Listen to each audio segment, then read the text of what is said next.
Welcome to the Rainbow Speakers panel presented by the Rainbow Optimist Club of Southwestern Ontario. I'm your host, Andrew Rosser. Before we get started, I want to acknowledge the traditional lands of the Anishinaabe, the Haudenosaunee, and Lenni Lenape people. And on behalf of everyone here at the Rainbow Optimist Club, we want to say a big thank you, Chimagwech, to all the people who have stewarded this land and continue to steward it. As I mentioned, we have a really great event, and we are in the middle of CMHA Mental Health Awareness Week. And this year's theme is actually understanding our emotions. And we have a really great panel, and we want to discuss some of the topics surrounding specifically LGBTQ+ mental health issues in rural communities. So without further ado, I want to introduce this amazing panel. Hello, everybody. How's everyone doing? Good. How are you? Good. Well, thanks for being here. This is really exciting. I appreciate all your time for doing this. So I want to go around and let you each introduce yourself, explain a little bit why you're here. And if you want to start by introducing yourself with your pronouns, I should mention mine are he and him. So Galaxy, why don't you take it away? A lot of people know the queen that is Miss Galaxy Rose from all your performances. But tell us a little bit more about you. Well, as you said, my name is Galaxy Rose. Pronouns are they, them, she, hers. As far as why I'm here, I work with the Rainbow Optimist Club and doing the drag story times. And aside from that, I spend a lot of my time doing advocacy work in the community. I like to really push for, like, mental health is one of the big issues that I push for, because I struggle with it every day, as I know a lot of us are, especially now. But that's pretty much what I've been doing. Yeah, well, you do a lot, and you're fantastic at it. And I want to say that we are going to see you perform a little later on. So stick around for that. After our discussion, we'll wrap up with a little performance. Alicia Malcom, you are a facilitator for Rainbows in the Storm, which is a new group. Tell us a little bit about yourself. Yeah, hi, thanks. Yeah, I'm from the St. Thomas area. I use the pronouns she and her. I work at the Central Community Health Center.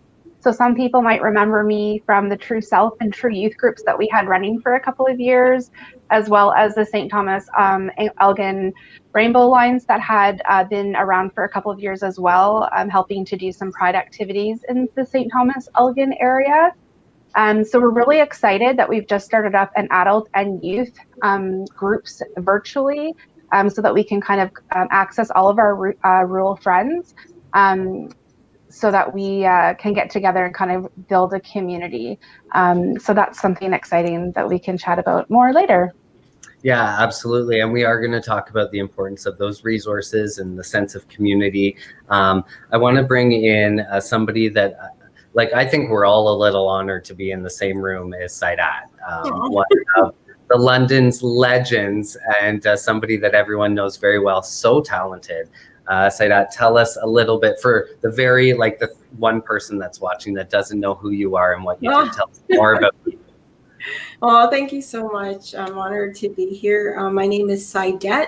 I'm a singer, songwriter, motivational speaker, and more known as a happiness infuser.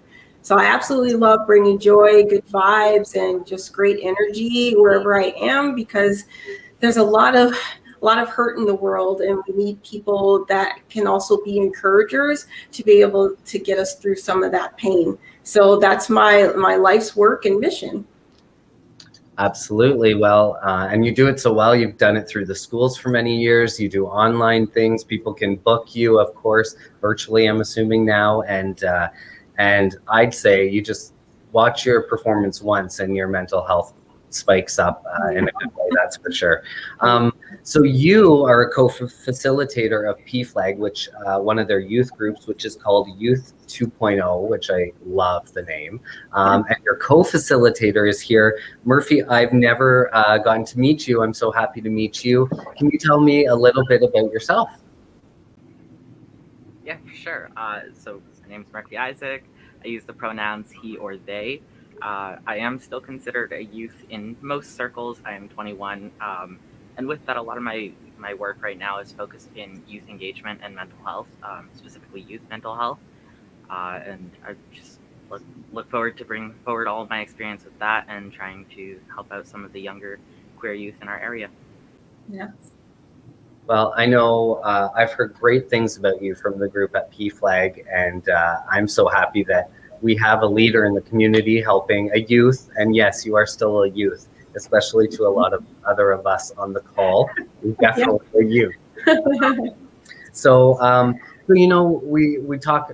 I hate talking about the pandemic, but obviously, when we're talking about mental health issues that are going on now, a lot of it's due to the pandemic. A lot of people are feeling stress and anxiety. I noticed the CMHA and UBC put out a survey that said 40% of Canadians say their mental health has deteriorated since the start of the pandemic. And, I mentioned that before we started, and I don't think any of us were surprised. I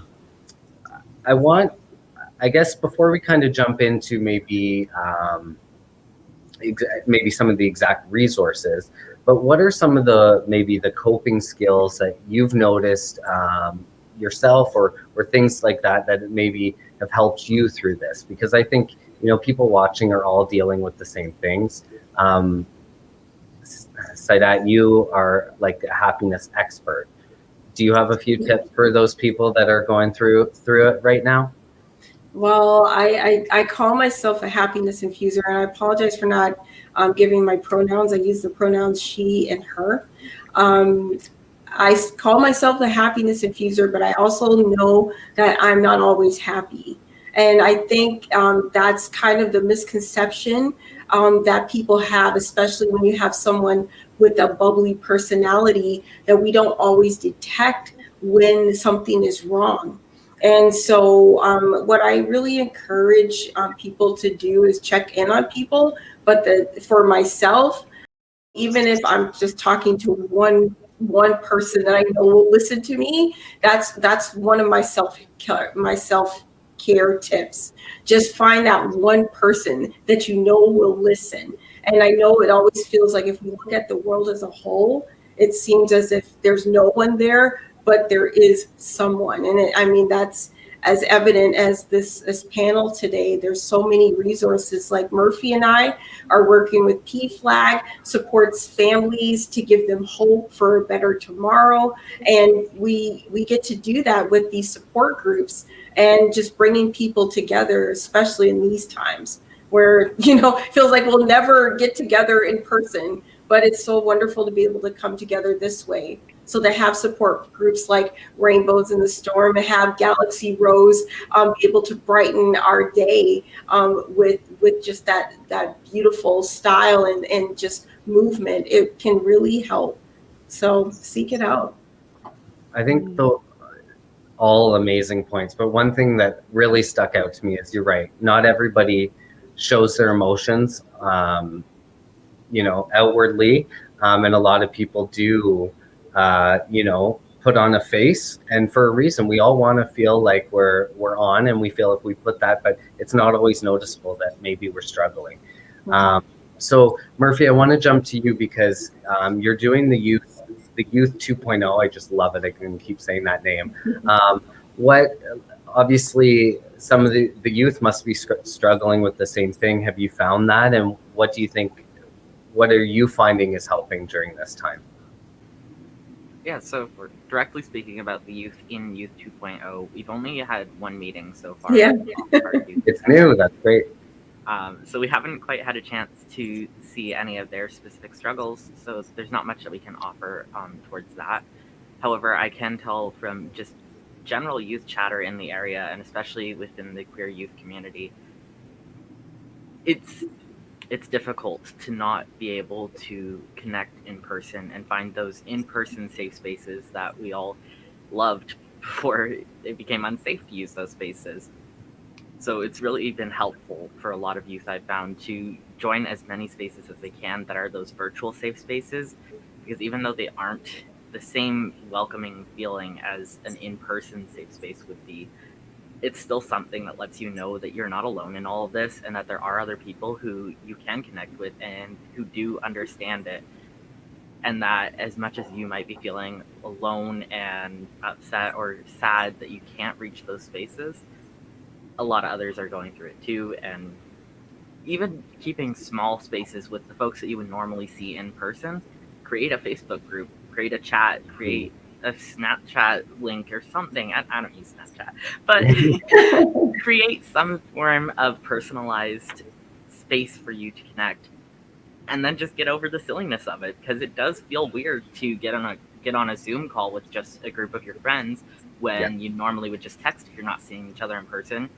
But that face-to-face and just hearing each other's voices is so worth it, and it can help remind you that these aren't just random words created by your phone.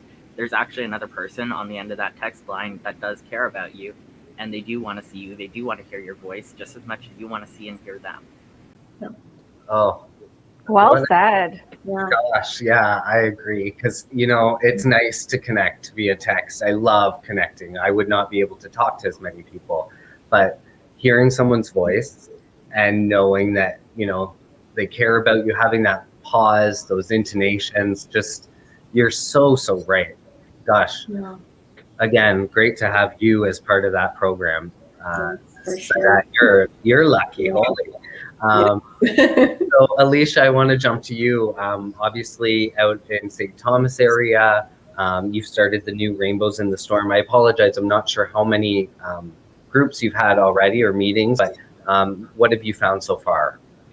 Yeah, thanks. We started meeting, I think it was in February, and we go every other Tuesday evening. So the adult group goes one week, and then it goes the youth the next week, and then it just alternates.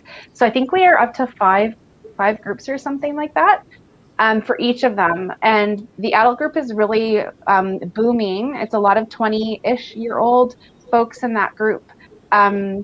And we are finding the youth group's just building a bit slower. It's a bit smaller at the moment. But what we're finding is having a space to just be like, what are you guys thinking about right now? What do you folks need to talk about right now or get off your chest? And have a space that is safe to voice some things that they may not have another spot to do that in. And then have each other to bounce things off of.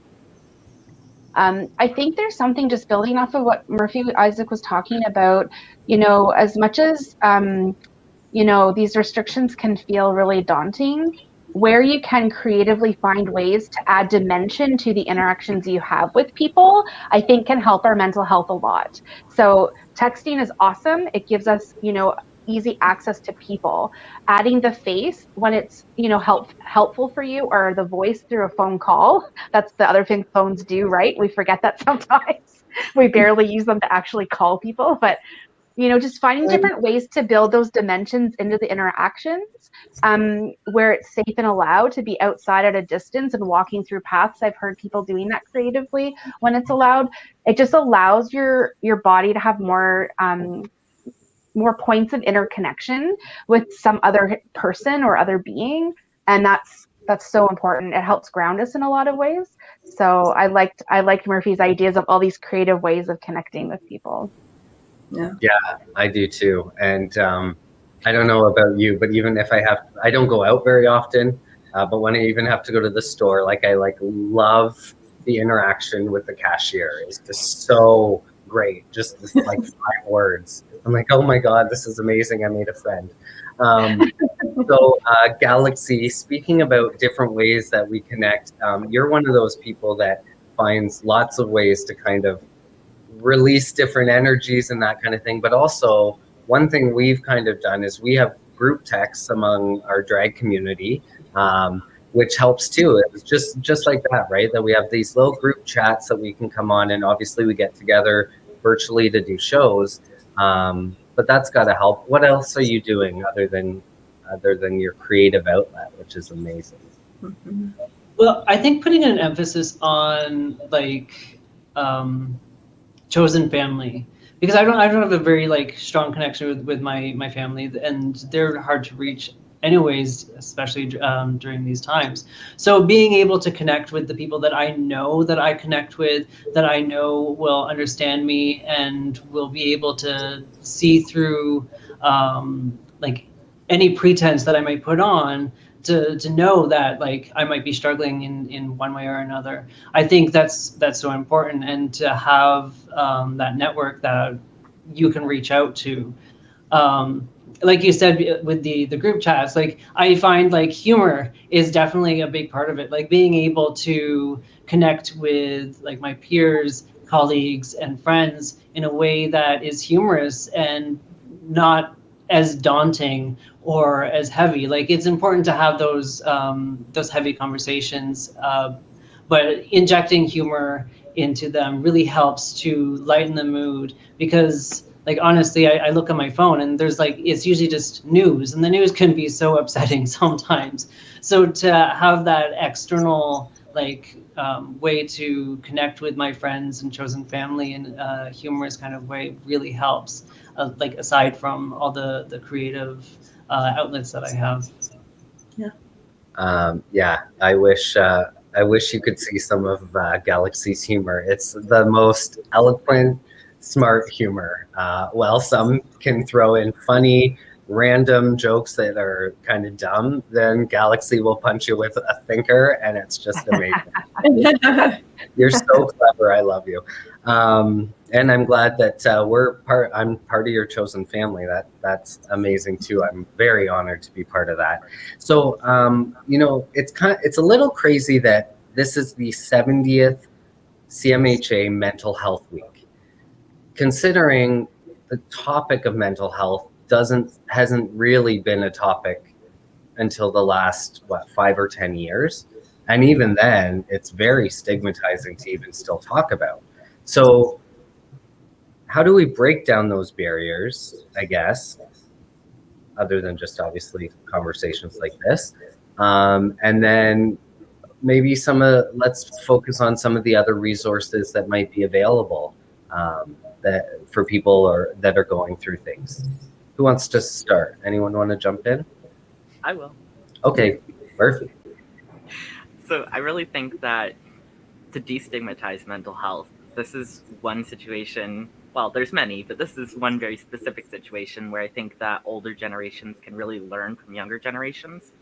Because I see people my age and even much younger than my age who are just so open about mental health struggles and, going to therapy. And, it's just such a normal thing for someone my age to pop into the group chat or sit down with a group of friends and be like, guess what my therapist told me? Or, ooh, I should tell my therapist that next week. And, there's no shame about admitting that you're going to therapy, because who doesn't need therapy after the year we've just had? And, it's just being so open and ready to say, yeah, I can't manage my mental health on my own. It's okay that I need help. And just openly saying that in front of friends, colleagues, peers, everyone really helps to let anyone else who may overhear or who you might be directly talking to, who's thinking, oh, is it okay that I go to therapy? Is it, should I maybe ask around about, what therapists are out there? Then they can see someone who's so open about it and so ready to say, like, yeah, I'm okay with people knowing that I go to therapy. Then you can be that person for other folks who can come up to you then and go, oh, who do you see? Or do you know what mental health agencies there are around? And just really not shaming yourself. And then others can kind of grow from that as well.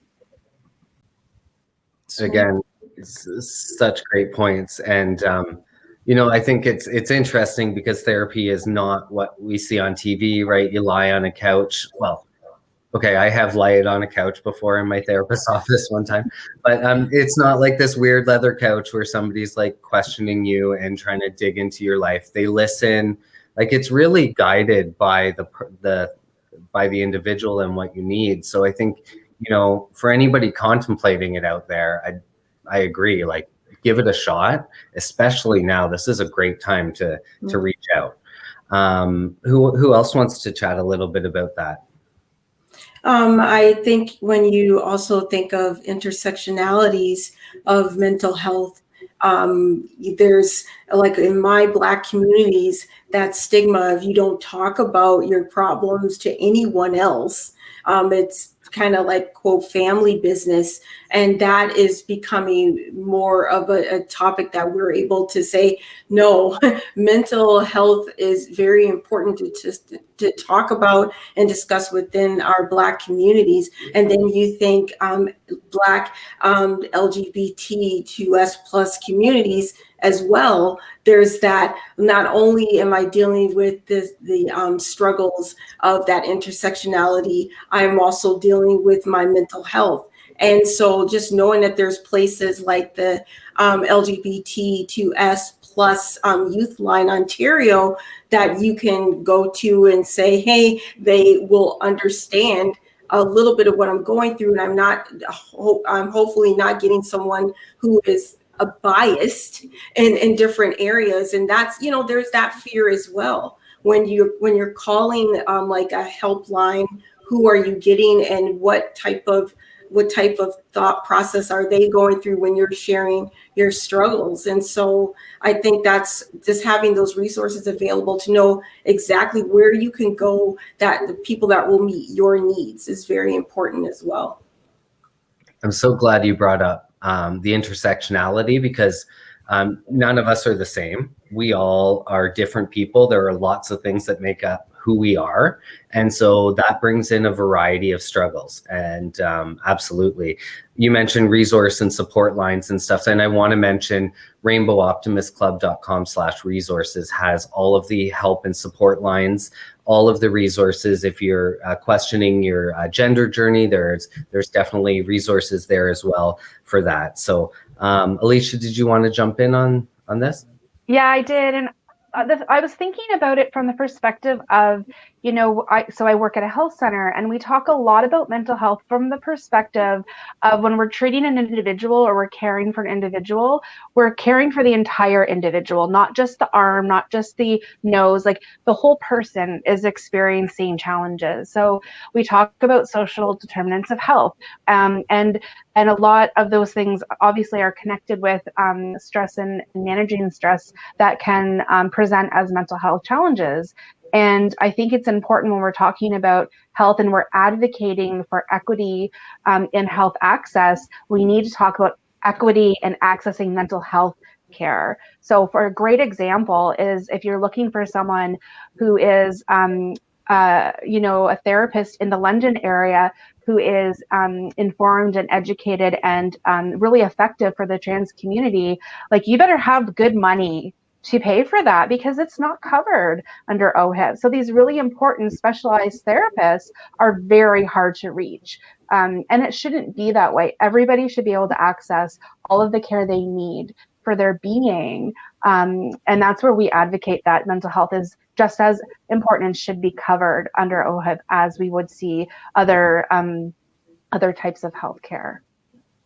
Absolutely. It's bizarre that our mind controls so much. And if you're not mentally well, it can affect your whole body, no matter what, right? If you're not being able to get out there, if you're, sitting around, if you're looking at addictions, all of those things are destructive and only cause more strain on our healthcare system, which obviously, Alicia, all too well. Galaxy, did you want to comment on anything about breaking down some of those stigmas, barriers, that kind of thing? I was muted. Yeah, I think one important piece of this is boundaries, like understanding your boundaries and for those boundaries to be destigmatized. Like depression takes a toll on you, and these mental health concerns take a toll on you. They like you said, they affect your body and they affect how much you can do. And I think it's important to realize that getting back to prime health isn't necessarily about being the most productive person you can be, because some people that's not possible. So I think to take that level and we have to destigmatize the necessity for maintaining or keeping your boundaries and making sure that people are humanizing you for it and not, degrading you for it or misunderstanding you for it, and making sure that you're taken care of on all levels. Absolutely. And I think sharing our stories is part of it. And although this isn't a CMHA event or anything like that, I love their hashtag Get Real and hashtag Mental Health Week. So share your stories. One question that just popped into my head is, especially when I see coverage on mental health on any news, it seems to be really, for lack of a better term, kind of the highs and lows of mental health. So it's really like it's often about how mental health issues are so traumatic, debilitating. These people are almost, have to be hospitalized or they're suicidal kind of thing. Whereas when I think about my own mental health,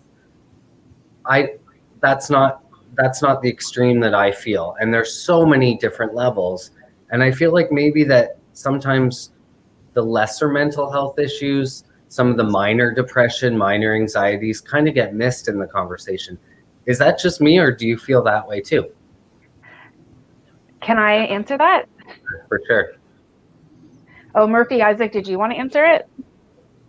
No, you go first. You go first. Start. If I Okay. miss anything, I'll come back.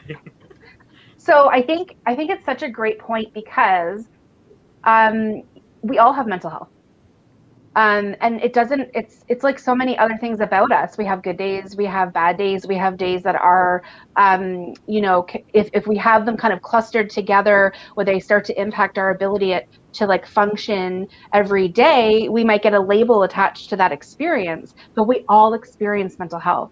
And I think you're right that we hear about the extremes, which prevents us from understanding that this is an everyday experience that we all have. And when we can't normalize it, it makes it this foreign thing that we have a hard time grasping. And it's even harder to embrace when it's something that's labeled to us, right? That we can say, I have anxiety, but I only hear about these really extreme examples of that, and I don't see myself there, and it can be hard, right, to process. So I think by speaking of our stories and talking about all the different things and different ways those experiences can look, it does help to normalize that we all are experiencing it. Sometimes it's labeled because it's impacting our life in a certain way, but for a lot of us, it's there, and we find other different ways to manage it, thankfully, in a more mild way sometimes, right? So yeah, I think it's such an important thing to talk about. Yeah, Murphy, just before you go there, I think your point was there. I apologize for a little technical difficulty there with your internet, but I think we got your point. I think you made a lot of good points about how it's labels, and labels are often just not helpful, right? So Murphy, you wanted to jump in on that topic. Yeah, so it's interesting to me that you also picked up on that topic of labels, because that's also what stood out to me with this, is especially with the more minor, they're not minor, but it's what's portrayed as minor mental health concerns. They often get mislabeled as a lot of other things, thanks to a lot of societal misconceptions of what mental health actually looks like. So I think that it's time that we stop using words like, lazy or, moody, crazy, irrational, all of those things, because a lot of times those are just the symptoms of anxiety or depression or any other number of mental health conditions manifesting in daily life. And those are the things that start to really weigh on a person when they're experiencing mental health struggles, is that, when you can't manage to do your dishes for a week, people are like, oh, you're not doing it because you're lazy. And it's like, no, I'm not doing it because I can't get out of bed right now. Like, or when someone says, well, how come you just yelled at me that we need to leave the shopping mall? Why are you being so irrational? I'm not yelling that I need to leave because I want to ruin your day at the shopping mall. I'm yelling that I need to leave because I can't stand it here anymore, because my anxiety is driving me nuts. Like, I need to leave. And I think that that's something that we need to work towards as a society as a whole, is just not labeling those things so negatively and coming at it with a lot more compassion and understanding that if someone's acting in a way that just doesn't make sense to you, that you aren't getting the full picture. And that's okay that you're not getting the full picture. All you need to do is understand what that person needs from you in that moment. And sometimes all that they need is for you to ask, what do you need? Yeah, absolutely. I agree. Well, yeah. Yeah. Does anybody else? I have a couple more questions, and I do want to get to the beautiful Galaxy Roses performance. Does anybody else want to weigh in on that before I move on? Great points, like Murphy, honestly. Will you write a book or do a TED Talk or something so that we can make you famous? Murphy said it all, that's for sure. I'll be your agent. So we were talking about how everyone has mental health issues and we all have mental health. But our communities, the LGBTQ plus communities, are definitely at a higher risk for mental health issues, for suicide, the risk of interpersonal violence in relationships, homelessness. So these are things that we are at a higher risk for. So I think it's important to note that.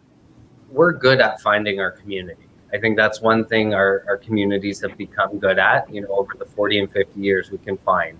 But how can we make this better, especially for the rural youth out there? Because I think that's the most stressful time right now. They can't even get out of their house, which may not be a supportive household. Maybe school is the only space that is, or maybe that one teacher they see every week is that one safe person. So what do you say to that? What can we do to kind of help our rural LGBTQ plus youth? Who wants to start that? I can start this one again. Sure.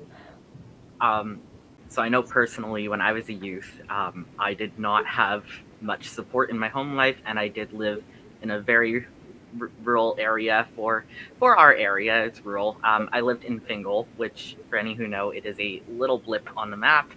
Take a blink as you drive through and you'll miss it. Growing up in that area and realizing that I was queer was very difficult because I felt it was unsafe to be open in that area. So to anyone who does live in a rural area, whether you're a queer person yourself or an ally, if you feel safe to do so, hang a pride flag. Put up a little lawn sign saying that you support the queer community, anything like that. Make sure that people who are your neighbors, even if you don't think that you have queer neighbors, you might. It's very possible. So show that you support us. Let us know that you are at least one safe person on that street, on that country block. Even if you're the only person within 10 miles who shows any form of support, it makes that much of a difference to know that you're not the only queer person out of town, Absolutely. And even if that neighbor maybe isn't in the community, who knows that they aren't a great ally to a community, or they aren't a relative of somebody in the community, right? So we have to stop really assuming who people are and labeling people and that kind of thing. So let's go around and chat. I think this will kind of wrap up the conversation, and then we're going to leave everybody with an amazing performance to get everyone's spirit up for the weekend. So Alicia, do you want to comment any more on this? Yeah, sure. I know for us, we're trying to, as much as we know virtual can be a challenge for some folks, we are working on trying to find ways to reduce those barriers, because virtual can be a way to access when transportation is a challenge or you don't have control over your transportation. So to access resources can be sometimes a power thing for our youth. So we're hoping that by developing some more virtual or just like online ways to connect with each other that is safe, can allow people to connect where they may physically not be able to, especially right now. So I think it is a good avenue for those that do have access. Great. And then just remind people before I move on, when is the Rainbows in the Storm group meet, and what's the best way to connect with anybody, with you and with Rainbows in the Storm? Sure. So we meet on Tuesday evenings from 7 till 8:30. So it's an every other week, depending on adult or youth. You can reach me through Central Community Health Center. I don't know, what's the best way to give contact information, Andrew? I'll also put it up on the screen below you there as well. Okay. So the best way to do it would be through calling me, honestly, at my number, which is 519-857-2027. Great. And yeah, I'll put that on the screen as well. Perfect. Yeah. Saidat, I know that you have a back-to-back day, so I want to ask you lastly for your final comments, and I also want to remind people of the best way to get in touch with PFLAG and PFLAG Youth 2.0. That's right. I just want you to know that you are not alone, and I know that sometimes it just feels just like the world is crashing in, but there are so many people that want to support you, and so I hope that just even something that was said in this panel tonight just resonates with you, and that you will find people that will help you get the help and the support that you need. With PFLAG, there are support groups going throughout the month. PFLAG Parents is every third Monday of the month. PFLAG Youth is every second Monday and every third Thursday. Murphy and I are with the third Thursday of the month. There's PFLAG Rainbow the last Tuesday, and PFLAG Partners the last Monday. And so there's a lot of support just to come together, discuss topics, difficult topics, or just just support each other in the way that we can. And one day soon, better days are ahead. So we will be in person. And I just hope that Murphy and I are able just to go around all over Ontario, even, hey, we're here for you.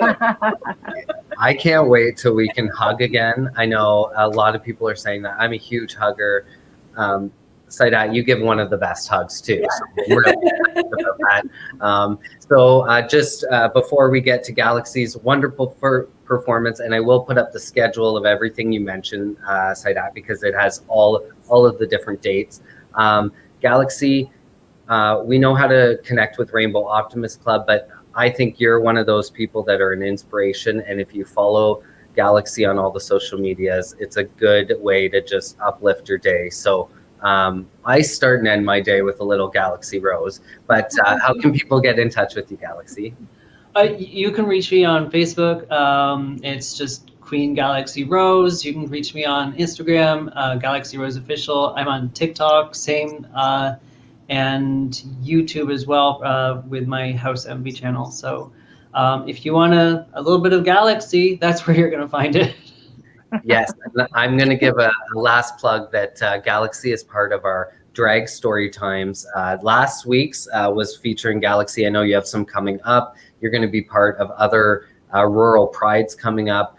I have some bookings for you that you don't even know about yet. So thank you all for being part of this. I want to remind everybody to use the hashtag #GetReal, hashtag Mental Health Week. Share your stories, have a conversation, reach out to somebody, and stay safe. So with that, on behalf of Murphy, Saidat, Alicia, and myself, give it up for the one and only Miss Galaxy Rose.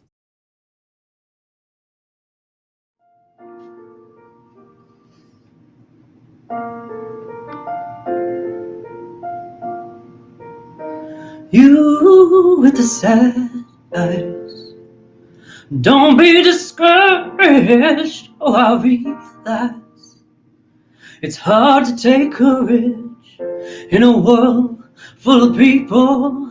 You can lose sight of it all. The darkness inside you can make you feel so small. But I see your true colors shining through.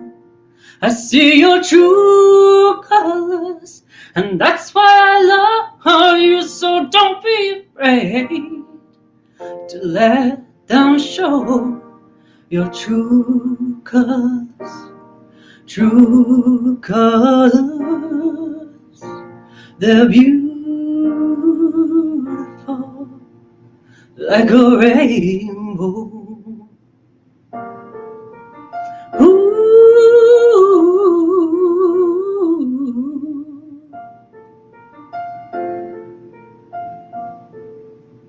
Show me a smile then. Don't be unhappy. I can't remember when I last saw you laughing. If this one makes you crazy and it's taking all you can bear, just on me, yeah. 'Cause you know I'll be there and I see your true colors shining through. I see your true colors, and that's why I love you. So don't be afraid to let them show your true colors, your true colors are beautiful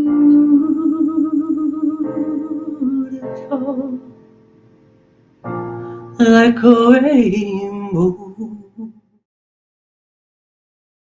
Wow, Galaxy, every time I see you perform, I'm blown away, but that was truly incredible. Thank you so, so much. On behalf of everybody at the Rainbow Optimist Club of Southwestern Ontario, thank you for tuning in to the conversation tonight. Please stay safe.